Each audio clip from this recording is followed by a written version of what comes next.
Okay, so now I'm recording on a storage bin, and I've done that for 1 or 2 videos now instead of my girlfriend's bookshelf, which someone so politely pointed out. At some point, I'm gonna get a decent recording area. Not yet, I guess. The PSP, a really good handheld that Sony tanked, unfortunately. This was like having, or close to having, a PS3 in your pocket. I've always loved it. If you've seen my recent video, I just purchased another one to replace the white one that was stolen from me.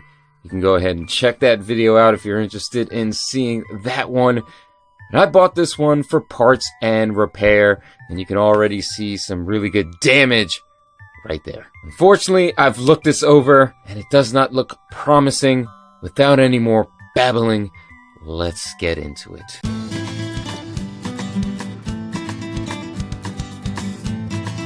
Hi guys, welcome back to another episode of We DIY. And there has been one episode before, and that was me repairing that one PSP. The ones that I got from Japan, you could go ahead and check that video out up here or in the description down below. There's going to be another video on repairing the other one. Before we get into taking a look at this PS Vita that I bought for parts and repair, and why I think I spent way too much money on this guy, I'd like to say, don't forget to let me spend my money so you don't waste yours by hitting that subscribe button. And if you're interested in keeping informed of new videos I am uploading on the Deem channel, don't forget to click that bell.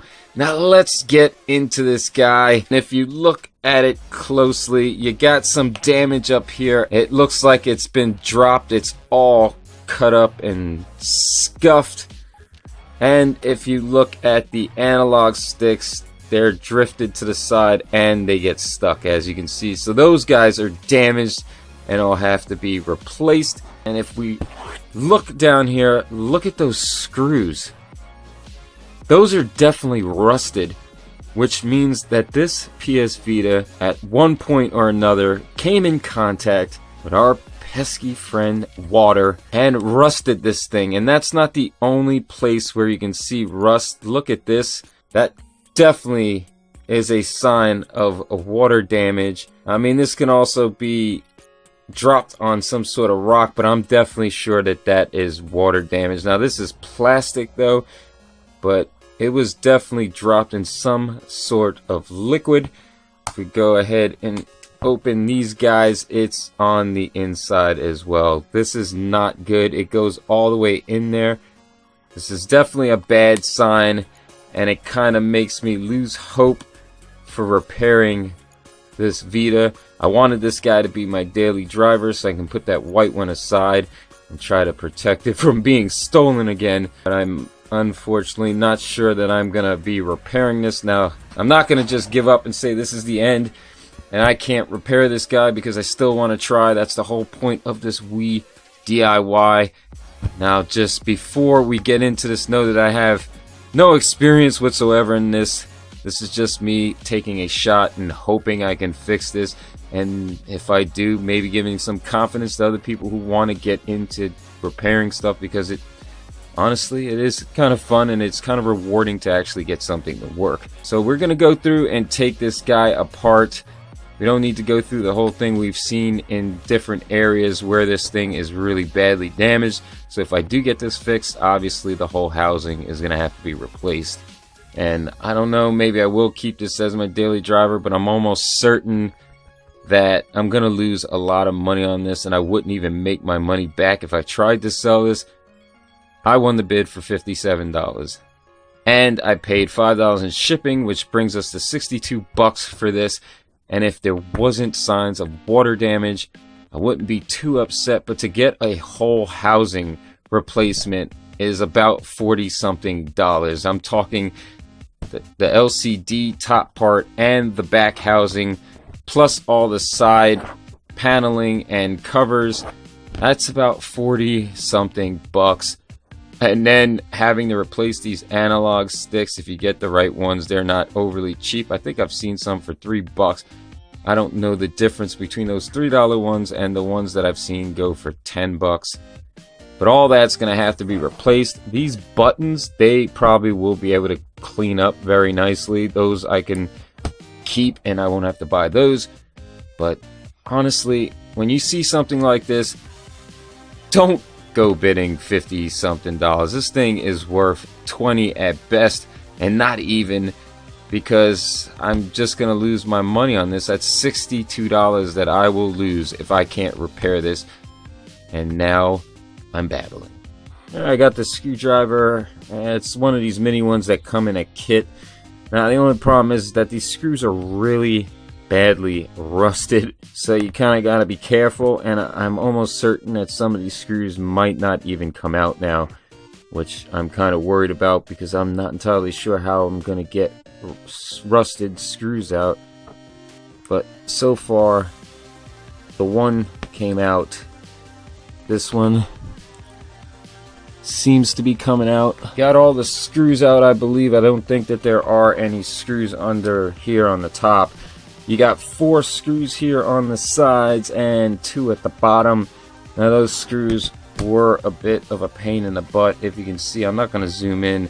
There is rust all over them, and inside the holes there was rust dust all over the screws. I got lucky, obviously, and they all came out. Alright, as you can see, I don't have the greatest tools. This pry tool has been used over and over again in the past, because recently I haven't done any opening of anything. And it's broken. And then I have these that I got a while ago for opening cell phones, so hopefully that will help. Who knows? And I got a couple of tweezers. I really need to get a new set of tools. I have a bunch of screwdrivers though. Let's see if I can start prying this open now. More than likely I'm not going to record the whole thing. This thing is probably not going to even be able to get in there. I don't really care what happens to the housing, obviously. It's pretty busted as it is. I'm already, as you can see, I'm already getting in there. Now I kind of don't care really about the cables because the screen is going to be replaced on this anyway. I thought this was going to take a lot longer than it is. As you can see right there, this thing was definitely dropped in some sort of liquid, which sucks. And there's a cable right there. You can see a cable right in this location here.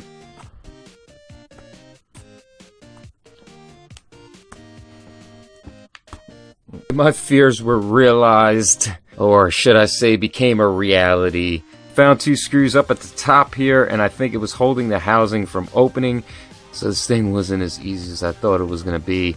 And of course, like I said, my fears became a reality. I knew there was going to be one screw that was a pain in the butt. I couldn't get any screwdrivers in there. It was so badly rusted that the screw would not come out, and all of my extraction tools are way too big for such a tiny screw. I went on YouTube and tried to look for other means of getting the screw out. There was one where you wrapped the screwdriver in a rubber band or some sort of rubber, and that did not work. It would not grip this. There was also one where it told you to stick a latex glove around it. That did not work either. I took a bunch of different screwdrivers, a bunch of different tools. Nothing was working. And I finally got this guy, and at first it didn't want to work either. And I finally got it to grip, and the screw started to come out. Thank God this screw for some reason was poking out a little bit. I don't know if I did it during the process, but I was able to grip it, and it finally came out. And there you go, the housing is finally off. You will notice that there is a lot of corrosion up at the top. Now I'm going to have to get this board out and flipped around. You got some corrosion here. There's a lot of spots where there are some corrosion. You definitely see it up here. I'm 100% sure that anything up here is going to have to be replaced, which that sucks because I believe, what is that, is that the SD card slot? No, I don't think that's the SD card slot. I'm not sure what that is. Yes, it is. That's the SD card slot down there. This is the game slot. And I don't know how any of these are going to be replaced, or if I could even get replacement parts. I really don't want to buy a whole new board, because then at that point this is not salvageable and it's a waste of money. I'm not going to put a new board in here. Some of the screws here, they are definitely rusted. This thing definitely went through water, which means that it's probably not going to be repairable at all. I at least don't think so. That charge port down there, I'm sure that has to be replaced. I plugged this in already and I was not getting any charge or any power at all. But I guess let me start to pull this thing apart, get the board flipped over, see if I can fix this thing, maybe clean it up. Maybe that'll help. I highly doubt that though. One thing I did notice, I don't know if I'm going to be able to get it on camera, that battery looks expanded. So that definitely might be the problem with the thing powering on. Unfortunately, I think I'm going to have to suck this up as a loss. I'm trying to at least get a partial refund. I'm not going to ask for a full refund because I knew that this thing wasn't turning on and it was listed for parts and repair. But if he had listed that it had water damage on it or the screws appeared to be rusted, I obviously would not have bid on this. Period. I wouldn't have even taken a chance on it. I did realize that that cable for the battery, that thing is supposed to pull out upwards, and this thing without much force just came off, so that means that that thing was coming loose to begin with. These screws, I don't know how I'm going to get them out. They're pretty much lodged in there. And these are small screws, so I don't know if there's any sort of extraction tool for that. If anybody has any suggestions on getting those out, please leave them in the comments down below. If you also have any expertise on this, please definitely shoot me some comments below. Let me know on how you think I can repair this, if it is even repairable, and where I could possibly get parts, because I know I'm gonna have to replace that battery connector if I can even do that, which is over here. And I'll probably have to replace some of these ports. $62 for something that was dumped in water is BS in my opinion. If that had happened to me, I would always mark that on the listing. I want to be honest. If someone buys it at that point, they already know what's wrong with it. I mean, some of these parts in here might be salvageable and someone might be able to use them, so I'm going to possibly try to sell this thing for 10 bucks and decrease how much money I lost and then call it a day. I want to try to continue to see if I can repair it. I just don't think I'm going to be able to. I don't even know how to get these screws out. Like I said, I know I'm repeating myself. I was going to try to make this a full repair video.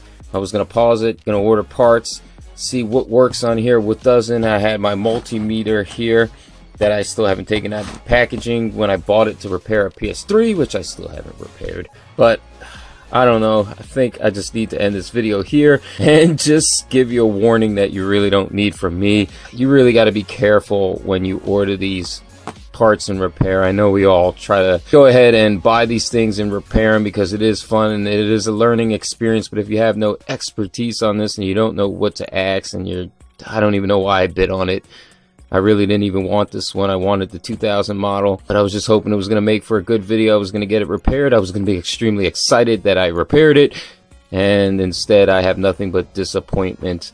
Obviously this battery is bloated, and that's one of the reasons why it probably didn't power on, because looking at this port here, it doesn't look all that bad on the inside. So, and the contacts don't look bad on this side. I mean, I haven't flipped it over because I can't get the screws out. Just be careful.